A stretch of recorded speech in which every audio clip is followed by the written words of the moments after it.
नमस्कार बच्चों, जैसा कि आपको विदित है, हम आपके समक्ष लेके चल रहे हैं chapter power sharing, political science का या डेमोक्रेटिक पॉलिटिक्स का या उसको सिविक्स बोले, उसका हम फर्स्ट चैप्टर पावर शेयरिंग लेके चल रहे हैं।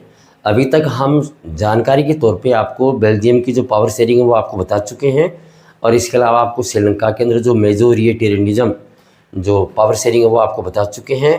आज हम इस कड़ी के अंदर आपको बताने जा रहे हैं जो पावर शेयरिंग की जो दो भूमिकाएं हैं, रोल है, उसके बारे में हम आपको बताने जा रहे हैं। तो एक तो आपके समक्ष अभी जो जानकारी है वो हम आपको बताते हैं, प्रूडेंशियल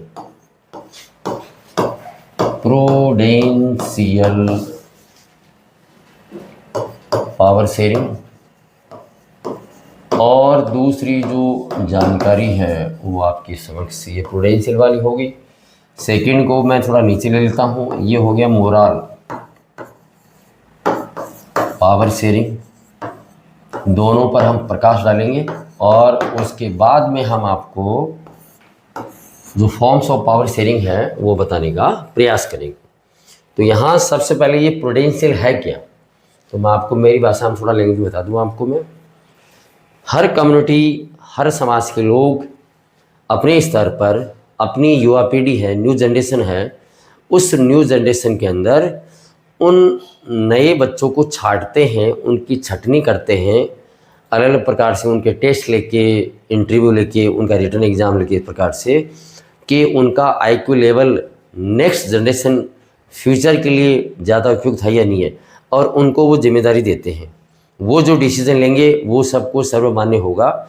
ऐसी जो व्यवस्था जिस देश में होती है वहाँ पर उसे प्रूडेंशियल सिस्टम बोला जाता है। ये आपके समक्ष है। प्रूडेंशियल की परिभाषा, बेस्ड ऑन प्रूडेंस और ऑन केयरफुल कैलकुलेशन। एक कैलकुलेशन के तहत कितना हमें लॉस होगा और नुकसान या फ़ायदा होगा वो देखा जाता है।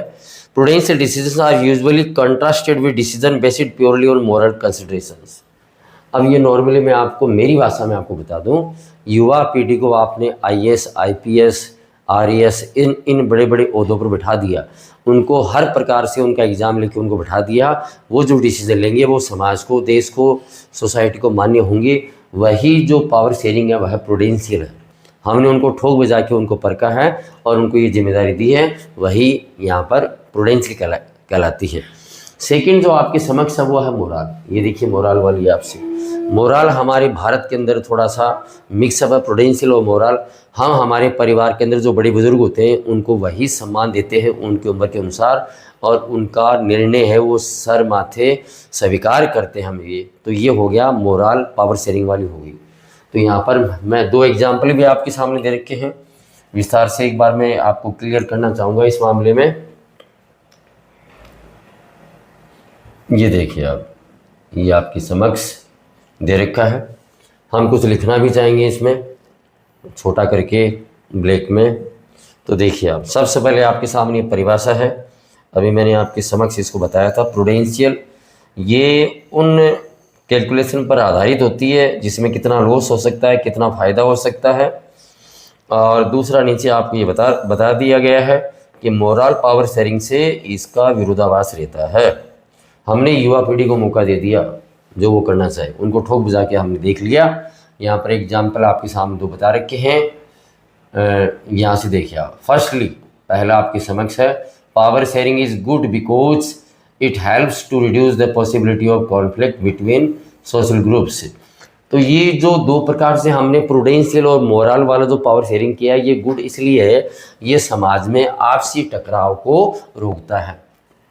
Since social conflict often leads to violence and political instability, क्योंकि नॉर्मली ये देखा गया है, आमतौर पे ये देखा गया है कि सामाजिक आपसी गुटबाजी से, उससे फूट से ये राजनीतिक अस्थिरता आती है और हिंसा बढ़ती है।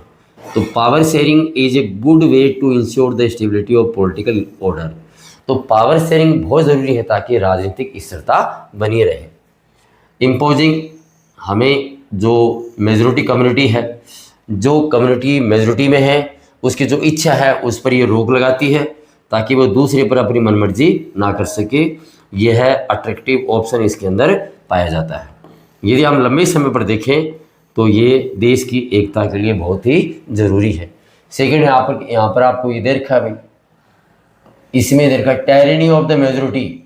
जो कम्युनिटी की संख्या ज़्यादा है जिस देश में, उसका जो भय है, टायरेनी का मतलब हो गया जो उसका भय है वो भय माइनॉरिटी पे ना बना रहे, तो उसके लिए पावर शेयरिंग भी बहुत ज़रूरी है। अब देखिए next second, power sharing is the very spirit of democracy. लोकतंत्र के लिए इसकी आत्मा भी, स्पिरिट, इसकी आत्मा भी बहुत ज़रूरी है। A democratic rule involves sharing power with those affected by its exercise and who have to live with its effects।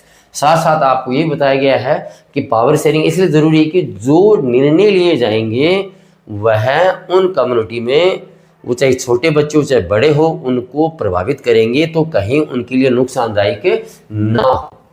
People have to right, लोगों के पास ये अधिकार है, to consulted on how they are to be govern. जनता के पास ये अधिकार है कि जो उन पर शासन कर रहे हैं उनसे कम से कम वो विचार विमर्श करें कि वो हमें किस प्रकार से गवर्न करेंगे, हम भी शासन चलाएंगे।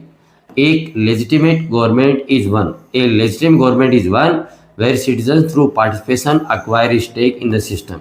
यहाँ पर एक बात ये रखिए कि जो कानूनी मान्यता प्राप्त जो सरकार है वह हमेशा नागरिकों की सहभागिता, पार्टिसिपेशन हो गया सहभागिता, वो उसको संभव बनाती है भाई। जब तक नागरिकों की सहभागिता नहीं होगी तब तक इसके बारे में निर्णय नहीं लिया जाता है। अब देखिए आप, the first set of reasons prudential और जो सेकंड वाला वो मोरल है। तो यहाँ पर ये बता रखा है भाई कि भाई हमने इसको प्रूडेंशियल वाला, ये अमेरिका के अंदर है भाई, जिसको तो ये नॉर्मली जो भी है ये यूएसए में ज़्यादा है और हमारी जो इंडिया में ये ज़्यादा है।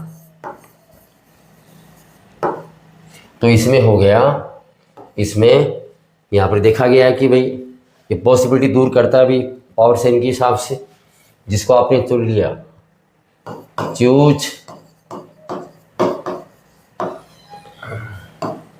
Choose the best with exams of qualification की उसके एग्ज़ाम लो और एग्ज़ाम के अलावा एग्ज़ाम के द्वारा उसको चूज़ करो कि बेस्ट कौन सा है, और जिसको हमने चूज़ कर दिया उसको हमने जॉब दे दी, अब उसको हमने पोस्ट पे बिठा दिया, उसको हमने पोस्ट पे बिठा दिया। जैसे अभी अमेरिका में जो प्रेसिडेंट है डोनाल्ड ट्रंप है, अब उसको अमेरिका की जनता ने उसके यहाँ पर बिठा दिया। अब वो 4 साल के लिए सर्वमान्य है, 4 साल के लिए वो जो कुछ भी करेगा वो वहाँ पर सब लोग उसको मान लेंगे भाई। हमने आपको इस प्रकार से 538 में से 312 उसको सीट मिली है 538 में से, तो हमने उसको ठोक बजा के हमने उसको चुना है और वह हमारे लिए जो भी डिसीजन लेगा वो मान्य होगा। और आज वर्तमान समय में यही चल रहा है, अमेरिका की दादागिरी, यूएसए की दादागिरी वो पूरी दुनिया पे चल रही है। वो कारण यही है कि वहाँ की जनता ने उसको प्रूडेंशियल, मतलब उसको ठोक बजा के उसको चुन लिया और वो डिसीजन लेने के लिए मान्य है। 538 में 312 वोट है उसके पास, इतने वोटों के साथ वो चुना गया है।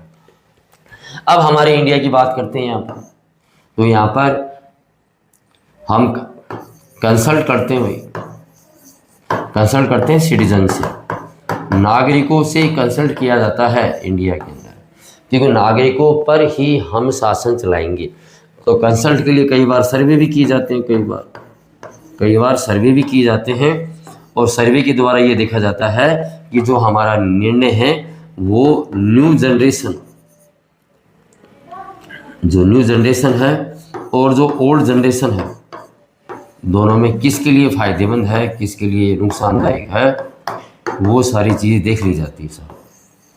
तो सर्वे के द्वारा और कंसल्ट के द्वारा हमें ये पता लग जाता है कि हम जो एक्ट बनाने जा रहे हैं वो कितना फ़ायदेमंद है, प्रॉफिट में है, कहीं उसका लॉस ना हो। मैं एक बार रिपीट कर दूं आपके समक्ष, प्रूडेंशियल और ये मोरल। तो प्रूडेंशियल अमेरिका में ये प्रसिद्ध है, ये पावर शेयरिंग, वो जिसको चुन लेते हैं उसको 4 साल के लिए सर्वमान्य मान लेते हैं उसको। और उसको बिल्कुल ये 538 का ग्राफ कहाँ से आया मैं आपको बता दूं।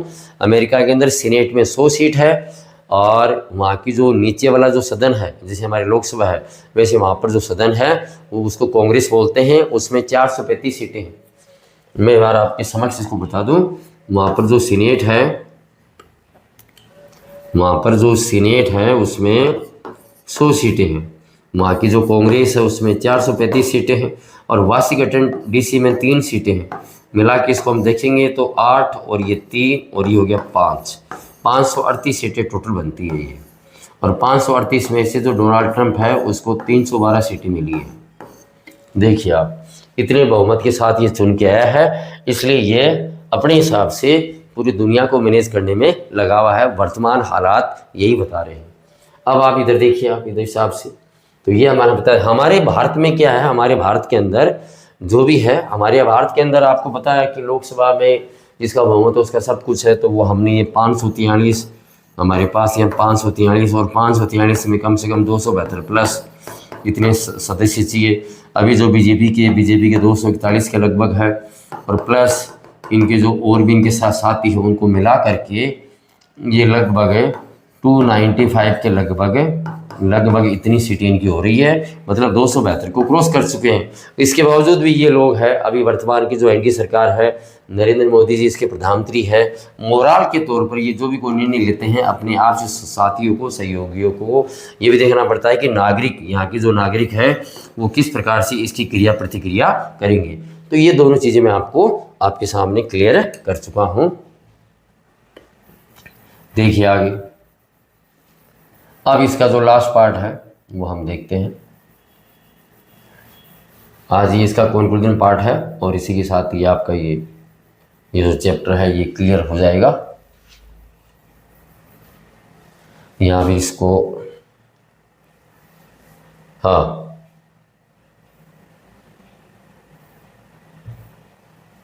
अब देखिए इसको आप हम इसको इरेज कर देते हैं। तो इसके बाद हमारा जो नया टॉपिक है, जो कि इस चैप्टर का लास्ट टॉपिक है, वो क्लियर हो जाएगा, फॉर्म्स ऑफ पावर शेयरिंग। तो इसके अंदर कौन कौन से हम जिसके बारे में जानकारी हम रखेंगे वो है हॉरिजॉन्टल पावर शेयरिंग, एक हो गया वर्टिकल हो गया। इसके अलावा जो प्रेशर ग्रुप्स है, पॉलिटिकल पार्टीज है, इसके अलावा कुछ और भी प्रेशर ग्रुप्स अलग अलग प्रकार के होते हैं, लोगों ने अलग प्रकार से अलग अलग कम्युनिटी में बना रखे हैं, उसके बारे में हम विस्तार से आपको बताने का प्रयास करेंगे। लो साहब, हमने हमारे डस्टर से बोर्ड को साफ कर दिया। अब इसको ऊपर लेते हैं इसको।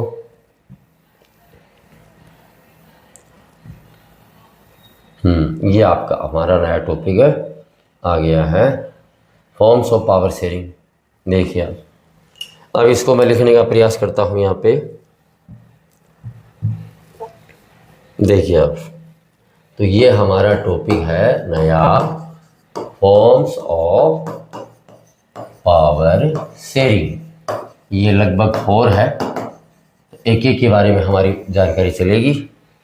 तो सबसे पहले है ना आपका ये यहाँ पे लिखा हुआ भी है,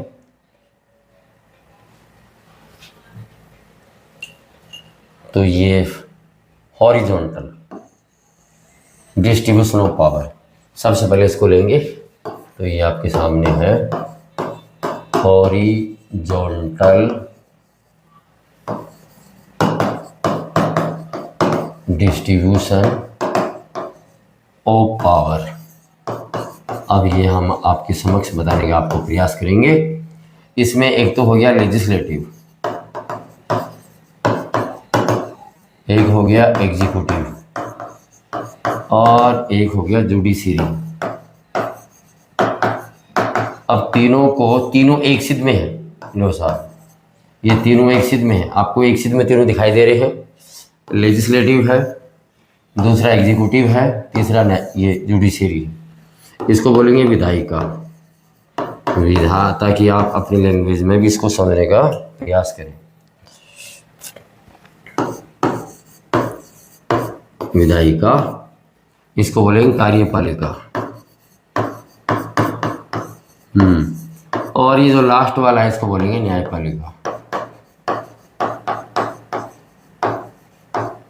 ये आपके समक्ष आपको दिखाई दे रही है। तीनों एक ही सिद्ध में है, समानांतर है, इसलिए इसको हॉरिजॉन्टल बोला गया है। अब इसके साथ साथ हमारे अकॉर्डिंग टू आवर कॉन्स्टिट्यूशन ये इसको चेक कर सकता है, ये इसको चेक कर सकता है, ये मिलकर भी इसको भी चेक कर सकता है और ये इसको भी चेक कर सकता है, ये इसको भी चेक कर सकता है और ये इसको भी चेक कर सकता है। तीनों आपस में एक दूसरे को चेक कर सकते हैं। इसके लिए इसका एक सेकंड नेम है check and balance, check and balance, ये भी इसका एक नाम है। ये नॉर्मली आपसे क्वेश्चन पूछ लिया जाता है। हॉरिजॉन्टल डिस्ट्रीब्यूशन ऑफ पावर, इस नाम से भी क्वेश्चन आपका पूछ लिया जाता है। चेक और बैलेंस सिस्टम कौन सा है, इसके नाम से भी ये पूछ लिया जाता है। ये एक दूसरे को भी चेक कर सकते हैं, भाई हाँ आपने अकॉर्डिंग टू कॉन्स्टिट्यूशन आपने ये गलत किया तो इसको आप रोको, आप मिनिमाइज़ करो। ये भी इसको कह सकता है कि ये इसको मिनिमाइज़ करो, ये भी इसको कह सकता है मिनिमाइज़ करो। आपको संविधान के तहत चलना पड़ेगा। हमें जो पावर मिली वो सारी संविधान के द्वारा मिली हुई है। तो ये बैलेंस इस प्रकार से इनमें बना रहता है, इन तीनों में बैलेंस इस प्रकार से ये बना रहता है। मैंने रिपीट भी आपके समझ कर दिया है। अब हम इसको ऊपर देखते हैं, आगे देखते हैं। सेकंड देखो आप, ये सेकंड आपके समक्ष है। इसको मैं फर्स्ट वाले को भी इरेज करता हूँ। ये हॉरिजॉन्टल डिस्ट्रीब्यूशन ऑफ पावर है, सेकंड इसका नाम है चेक एंड बैलेंस। और अब हमें इसमें थोड़ा आगे बढ़ते हैं। सेकंड नंबर पे आज ये चैप्टर है, ये कंक्लूजन की तरफ है। बारी बारी से आपको समझाने का प्रयास कर रहे हैं। आप लिखने की आदत डाल लें, प्रैक्टिस करें। कोई अपने आप में सर्वगुण संपन्न नहीं होता है। जब तक लिखोगे, जितना लिखोगे उतना ही आपके दिमाग में सेट होता जाएगा। चलो हम इसका सेकंड इसका देखते हैं। तो ये हो गया, सेकंड हो गया vertical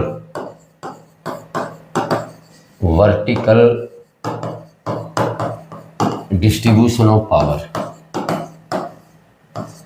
distribution of power. Writing में बच्चों की तरह लिखता हूँ। चलो अब इसमें हम देखते हैं कि प्रकार से क्या है। तो आप एक सीधी लाइन खींच लीजिए आप, और इस लाइन के ऊपर ये आपका नंबर 1 है, ये आपका नंबर 2 है, ये आपका नंबर 3 है। तो ये हो गया सेंट्रल गवर्नमेंट। सेंट्रल गवर्नमेंट आपका नंबर 1 है, तो इनके पास पावर है। दूसरे नंबर पे हो गया स्टेट गवर्नमेंट, इनके पास भी पावर है और अकॉर्डिंग टू कॉन्स्टिट्यूशन है। और तीसरा मैं बहुत बार बच्चों को बोलता हूँ PRS। तो PRS का मतलब हो गया स्कूल का नाम याद आ गया, ये हो गया पंचायत राज सिस्टम। मेरे मुंह से मेरे स्कूल का नाम आ गया PRS, क्योंकि उसका नाम भी PRS ही है, पंचायत राज सिस्टम। ये आपके सामने दे रखा है। तो इस प्रकार से 3 लेवल पर ये लंबवत power sharing, distribution of power sharing, ये आपके समक्ष है। ये जो सेकंड वाला है, इसमें ये दे रखा है सेंट्रल गवर्नमेंट। इसको कई बार अपने इसको यूनियन गवर्नमेंट भी बोल देते हैं इसको। तो अकॉर्डिंग टू कॉन्स्टिट्यूशन ये हमारी संविधान में अलग अलग पावर का सेपरेशन पहले से किया हुआ है। सेंट्रल गवर्नमेंट के पास ये पावर रहेगी, स्टेट गवर्नमेंट इसको कई जगह प्रोविंशियल गवर्नमेंट भी बोला गया है, गवर्नमेंट भी इसको बोला गया है, प्रोविंशियल गवर्नमेंट भी कई जगह इसको बोला गया है। और ये PRS का मैंने आपको बता दिया, पंचायत राज सिस्टम। इसके अंदर जो लेवल है, तो एक तो अर्बन का लेवल होता है, इसमें थोड़ा मैं आपको बता दूं। अब अर्बन के अंदर म्यूनसिपल कॉरपोरेशन, उसके बाद 2 नंबर पे आपके म्यूनसिपल काउंसिल हो गया, और तीसरा हो गया म्यूनिसिपैलिटी, जिसे मारवाड़ी में म्यूनसिपालिटी बोलते हैं। तो ये तो हो गया उसका शहर का हो गया। ये इसको हिंदी में बोलते हैं नगर निगम। आप थोड़ा सा इसको समझने का प्रयास करें। पावर शेयरिंग है, इसको बोलेंगे नगर परिषद। ये आपके समक्ष ही भाई नगर परिषद।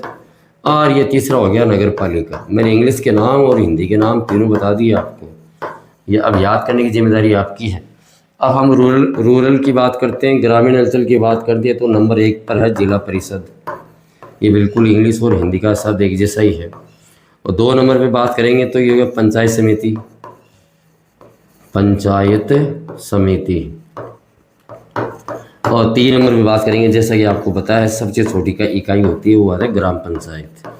तो ये सारी जानकारी मैं आपके समक्ष से शेयर कर चुका हूँ। इसको रिपीट कर दो। Vertical distribution of power sharing है, इसके 3 हिस्से हैं। ऊपर वाला है आपका सेंट्रल गवर्नमेंट जिसको यूनियन गवर्नमेंट भी बोलते हैं, दूसरा स्टेट गवर्नमेंट जिसको प्रोविंशियल गवर्नमेंट भी बोलते हैं, तीसरा PRS है पंचायत राज सिस्टम। और पंचायत राज सिस्टम के 2 हिस्से हैं, एक तो ये शहर के हिसाब से है और ये ग्रामीण के हिसाब से। शहर के हिसाब से म्यूनिसिपल कॉरपोरेशन जिसको हिंदी में नगर निगम बोलते हैं, 2 नंबर पे म्यूनिसिपल काउंसिल जिसको नगर परिषद बोलेंगे, 3 नंबर पे म्यूनिसिपैलिटी है जिसको हिंदी में नगर पालिका बोलेंगे। और यदि हम ग्रामीण अंचल की बात करेंगे तो 1 नंबर पे जिला परिषद है, 2 नंबर पे पंचायत समिति, 3 नंबर पे ग्राम पंचायत है। इस प्रकार से हमने देखा कि power sharing according to constitution अलग अलग जगह पर जिम्मेदारी के साथ में अलग अलग जो प्रमुख लोग हैं उनको दी जा रही है। ये 2 नंबर का मैंने आपके सामने क्लियर कर दिया। अब इसमें अपन 3 नंबर पे जाते हैं। ये वर्टिकल वाला यहाँ पर दे रखा है, साफ साफ देखो, vertical division of power sharing ये पूरा दे रखा है। अब इसमें 3 नंबर वाला जो आपके समक्ष है वो आपके सामने है। ये हम इधर मैं इरेज कर देता हूँ ताकि एक साथ इरेज कर दो पूरा एक बार इसको देखते हैं। टाइम 2 मिनट लग जाएगा, कोई दिक्कत की बात नहीं। ये जो 3 नंबर का आपको दे रखा है ये है power sharing among different social groups. तो यहाँ पर आपको पता है बेल्जियम वाला आपने पढ़ा है, उसमें कम्युनिटी गवर्नमेंट का उल्लेख है। और हमारे यहाँ पर भी अलग अलग आपको पता है समाज के अंदर लोग जाट महासभा, मेघवाल महासभा, बलाई महासभा, यादव महासभा, बहुत से लोग अलग अलग ग्रुप बनाते हैं। वो ग्रुप किस लिए तो बनाते हैं और किस लिए बनाते हैं। तो सबसे पहले आपके सामने ये थर्ड, तो ये हो गया 3 नंबर दे रखा है तो पावर शेयरिंग। तो 3 नंबर वाला आप देख लो, पावर शेयरिंग है अमंग डिफरेंट, जो हेडिंग है अमंग डिफरेंट सोशल ग्रुप्स। लो भाई, अब अलग अलग सोशल ग्रुप्स भी है, इसके अलावा कम्युनिटी के अंदर भी है, कम्युनिटीज़ भी है। चलो भाई, अब यहाँ पर एग्जाम्पल आपके सामने है कम्युनिटी गवर्नमेंट। आपकी बुक का ये सारा लिख रहा हूँ मैं यहाँ पर अलग अलग कम्युनिटी गवर्नमेंट है। ये जो कम्युनिटी गवर्नमेंट है इन बेल्जियम, तो उस वक्त हमने आपको बताया था ये जो कम्युनिटी गवर्नमेंट है बेल्जियम के अंदर ये किस किस मामले में डिसीजन ले रही है अकॉर्डिंग टू कॉन्स्टिट्यूशन। ये वहाँ का रिलीजन है तो रिलीजन के मामले में डिसीजन ले रही है। इसके अलावा वहाँ का कल्चरल जो भी है उसके बारे में ले रही है। ये इवन यहाँ तक कि लैंग्वेज के बारे में भी ये निर्णय ले रही है etc। तो ये सारे एक बहुत बड़ा एग्जाम्पल आपके सामने सोशल ग्रुप से। और बाकी मैंने भारत को देखते हुए हम देखते हैं तो भाई अलग अलग जो कम्युनिटी के लोग हैं, सोसाइटी के लोग हैं, जाट महासभा, यादव महासभा, मेघवाल महासभा, बलाई महासभा, जो भी है अलग अलग प्रकार से ग्रुप बने हुए। और जब भी उनको और वो सरकार के माध्यम से उनके डिपार्टमेंट से मान्यता ले लेते हैं, उनके रजिस्ट्रेशन क्रमांक नंबर होते हैं। और जब भी उनको लगता है कि हमारे समाज के हितों का उल्लंघन हो रहा है या उसमें कुछ मिनिमाइज हो रहा है तो वो आंदोलन के माध्यम से सरकार को सचेत करने का प्रयास करते हैं। तो ये सारी चीज़ें मैंने आपको बता दी। इसके अंदर हमारे भारत में करते हैं रिजर्व्ड, एक आपकी बुक में देखा रिजर्व्ड कॉन्स्टिट्यूंसीज, ये लो साहब रिजर्व्ड कॉन्स्टिट्यूंसीज। आरक्षण और आरक्षित सीटें हैं, कुछ सीटें हमारे देश में आरक्षित है, आरक्षित सीट है हमारी लोकसभा में। उनमें जैसे मैं सीकर से रहने वाला हूँ तो सीकर के अंदर हमारे जो धोध वाली सीट है वहाँ पर एक 80 का उम्मीदवार खड़ा हो सकता है। तो ये एक प्रकार से पावर शेयरिंग है कि हमने कम्युनिटी के लोगों को आगे आने का मौका दिया। ऐसे वो जो आपके दौसा है, टोंक है, उस साइड मीणा कम्युनिटी के लोगों को उनकी सीटें आरक्षित है। ऐसे हम नॉर्थ इंडिया की बात करते हैं, साउथ इंडिया की बात करते हैं तो कहीं ना कहीं किसी न कम्युनिटी समझ SC ST है। इसके अलावा जो पंचायत राज सिस्टम में जब चुनाव होंगे, अभी अक्टूबर नवंबर में चुनाव होंगे तो 33% सीटें वो महिलाओं के लिए भी आरक्षित है। तो इस प्रकार से हमारे भारत के अंदर जो रिजर्व कोटा है, हमारे भारत के अंदर जो रिजर्व कोटा है वह इसी पावर शेयरिंग का एक हिस्सा है। अब आप आगे देखिए, आप ये मैंने आपको बता दिया। इसके साथ ही लास्ट वाला आपके समक्ष दिया हुआ है, इसको हम बड़ा करके आपको समझाने का प्रयास करेंगे यहाँ पे, और इधर इरेज कर देते हैं। ये रिपीट मैंने कर दिया। कम्युनिटी गवर्नमेंट एग्जाम्पल हो, हमारा राजस्थान रिजल्ट कॉन्स्टिट्यूंसी सीटें हैं, और इन रिजल्ट सीटों पर भाई वो कम्युनिटी जो आर्थिक तौर पर, इकोनॉमिक तौर पर, सोशली तौर पर और पॉलिटिकल तौर पर पीछे रह गई है, उनको बराबर साथ लाने का ये प्रयास है, ताकि भाई आगे चल के वे लोग सबके बराबर बैठ सकें, उनकी सोच बदली जा सके, ये चीज़ें। अब देखिए, इस चैप्टर का जो लास्ट पोर्शन है वो मैं क्लियर करना चाहूँगा ताकि आपके कोई दिक्कत ना आए, समझ आएगा। तो ये हो गया पावर शेयरिंग। पावर शेयरिंग है